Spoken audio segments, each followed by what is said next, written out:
Alors, le département organise sa deuxième journée éducation aux médias et à l'information en collaboration avec l'EAFC, mais aussi avec l'Éducation nationale et ses principaux partenaires que sont Canopé. Cette journée constitue pour nous un temps fort en présentiel qui permet de s'informer, de se former, d'échanger autour des questions qui portent sur l'intelligence artificielle en collège. Ce sont près de 200 personnes qui auront pu bénéficier sur cette journée de 3 conférences, mais également d'ateliers, d'échanges de pratiques sur cette thématique.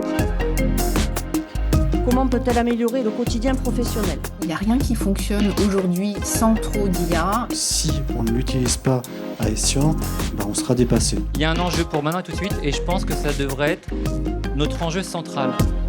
Je veux bien parler d'intelligence artificielle au pluriel, donc il n'y a pas un parcours en tant que tel, mais il y a tout un tas de sujets et de thématiques de formation, de compétences professionnelles qui sont impactées par, je dirais, une certaine accélération dans le développement des intelligences artificielles, puisque ça a été bien montré ce matin dans la conférence, ce n'est pas non plus un phénomène nouveau.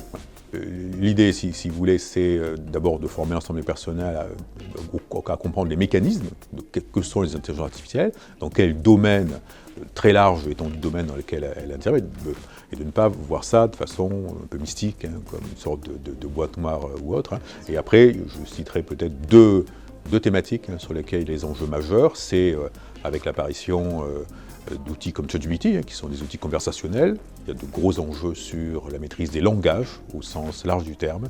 Et le deuxième point, c'est tout ce qui est le développement psychologique individuel de l'élève, avec aujourd'hui des applications en ligne ou autres, où on ne fait pas forcément la différence entre une personnalité virtuelle et autres. Il y a vraiment un gros enjeu pour l'école de former cette génération d'élèves qui ont une consommation très très intensive des réseaux sociaux.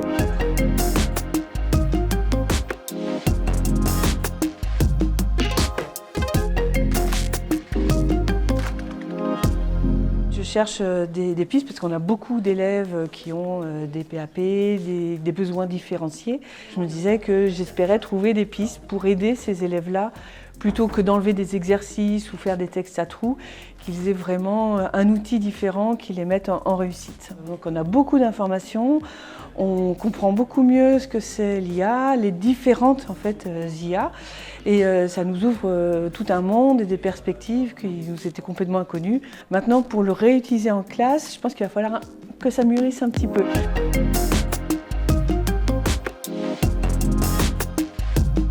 Les réseaux sociaux manipulent les ados et les soumettent à des mauvaises influences. Est-ce que vous êtes d'accord ou pas d'accord ? C'est peut-être la fin de l'humanité en fait.